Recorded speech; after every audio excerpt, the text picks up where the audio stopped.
When we launch CorelDraw, this is the screen that appears. Here, you can see the New Document option. Alongside it, there is a list of documents that we have recently worked on. Click on any of these recent files to continue working on them. However, for this tutorial, we need to create a new document.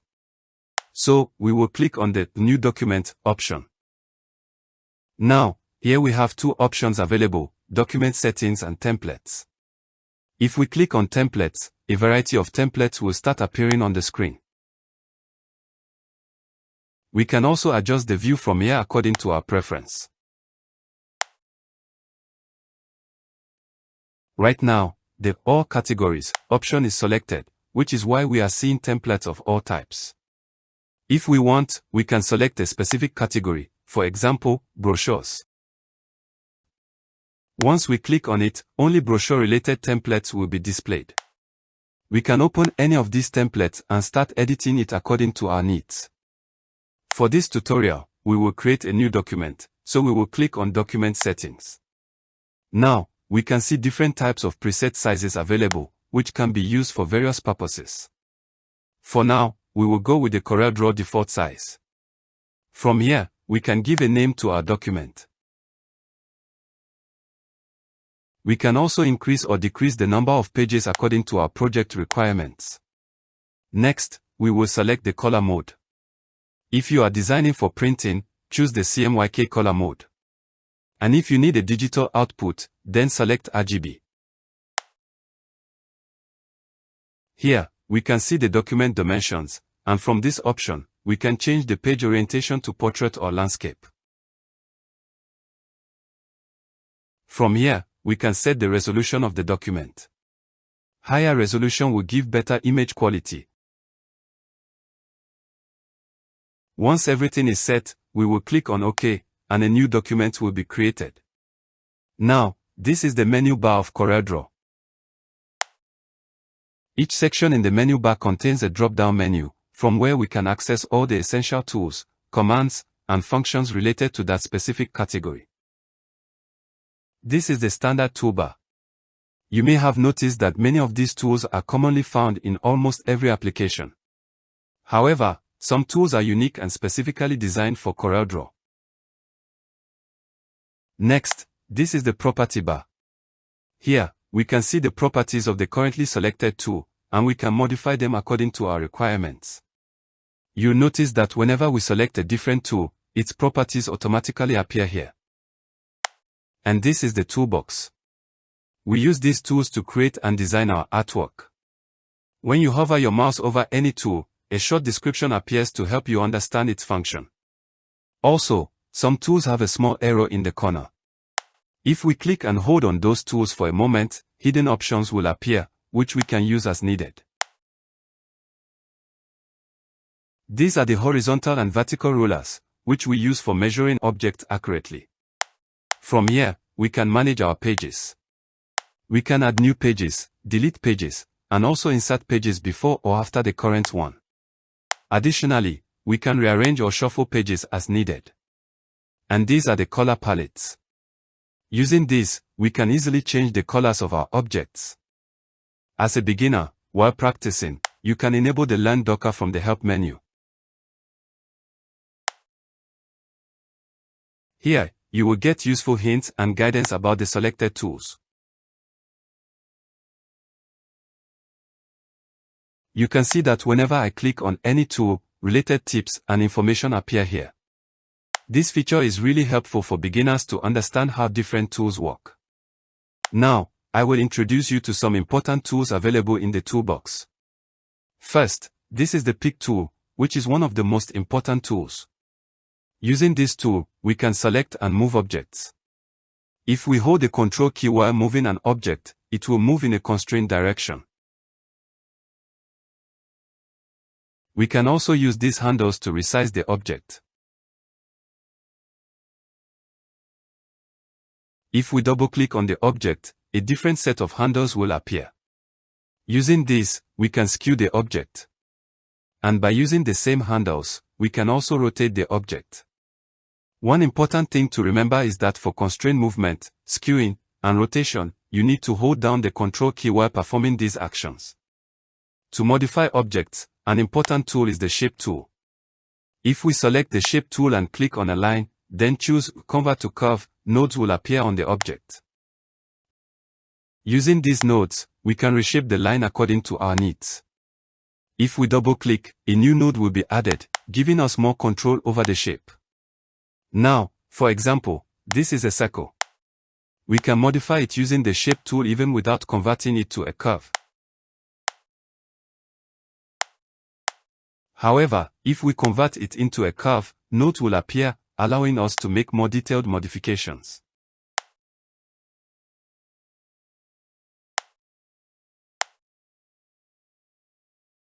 Also, when we select the cusp option, the behavior of the handles changes, giving us more flexibility to adjust the shape precisely. Extra nodes can be removed also by using this Delete Node option.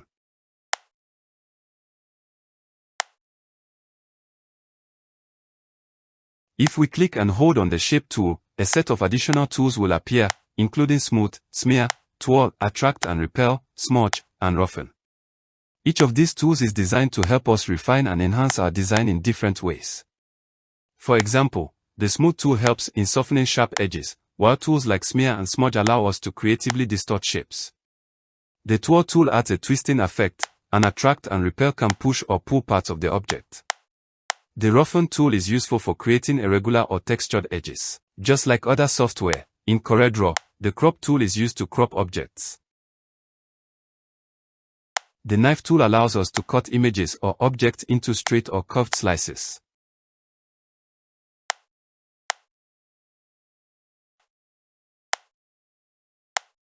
The Virtual Segment Delete tool is used to remove unwanted line segments from a design.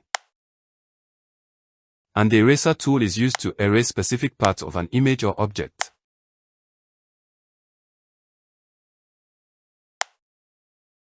In CorelDraw, the Freehand tool is used to draw curved lines freely. For precise straight lines between 2 points, we use the Two-Point Line tool.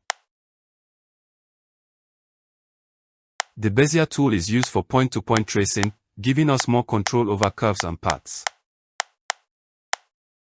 For more complex and detailed designs, the Pen tool is used, as it provides greater precision and flexibility. And the Three-Point Curve tool helps us create simple and smooth curves easily. Using the Painterly Brush tool and Artistic Media tool, we can apply a variety of brush effects to our design, making it more creative and visually interesting. Using the Rectangle tool, Ellipse tool, and Common Shapes tool, we can quickly add ready-made shapes to our design. This helps us save time and makes the design process faster and more efficient. Using the Text tool, we can add artistic text to our design. We can change its font style, apply formatting like underline, and use the Pick tool to resize and rotate the text. We can also create paragraph text using the Text tool. To do this, click and drag the mouse to create a text box, and then start typing your content. After adding the text, we can justify it and adjust the size of the text box according to our layout. After clicking Shadow tool, we get two options, Drop-down Shadow and Inner Shadow. The Drop-down Shadow tool comes with different presets, and we can also create a custom shadow by simply dragging and can change properties from Properties bar.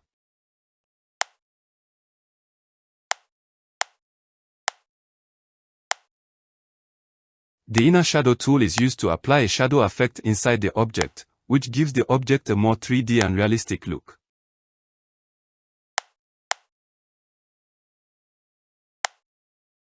The Contour tool is used to apply a contour effect to objects, making them more visually interesting. The Blend tool is used to create a smooth blend between two objects. The Distort tool is used to apply distortion effects to objects, allowing us to create unique and creative shapes. And the Block Shadow tool is used to apply a block-style shadow effect to objects. Using the Interactive Fill tool, we can make our design more eye-catching and vibrant. With this tool, we can blend multiple colors together to create attractive effects.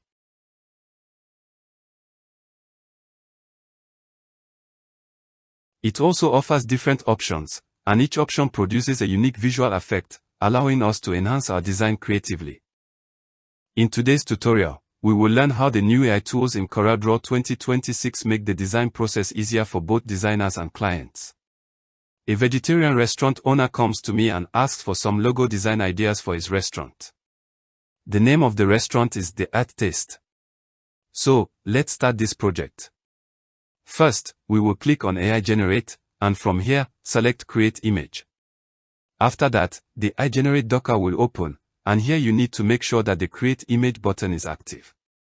Now, we will type our prompt in the prompt box. If you already have a written prompt, you can simply paste it here.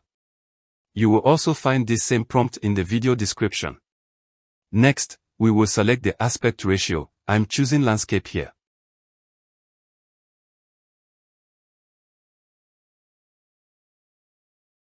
Then, we will select the AI model, and for this project, I'm using Nano Banana Pro. Now, let's click on the Generate button. Within a few moments, the AI provides us with 6 different logo design ideas. Now, I will discuss these designs with my client and get their feedback. Now, the client has selected one logo from all the options, and they want to see how this logo looks on different objects in the form of mockups. For example, coffee mug, menu card, and a plate. So, for this, first, I will select the chosen logo. After that, we will click on Remix Image. Then click on Add from Document, and our selected logo will be imported here. Now, we will use this logo to generate different realistic mockups. Here again, we will type our prompt in the prompt box, or paste the pre-written prompt if we already have one. You can also find this prompt in the video description. Next, we will select the AI model. And then click on the Generate button. Within a few moments, AI will create realistic mockups for us, where our logo is applied to different objects. So, by using the new AI tools in CorelDraw 2026, we can not only work more professionally but also significantly save time in our design process. This was a short introduction video about CorelDraw 2026. In the coming days, I'll be uploading tutorials covering its advanced tools in detail. If you found this video helpful, don't forget to like, share, and subscribe to the channel. Thank you for watching.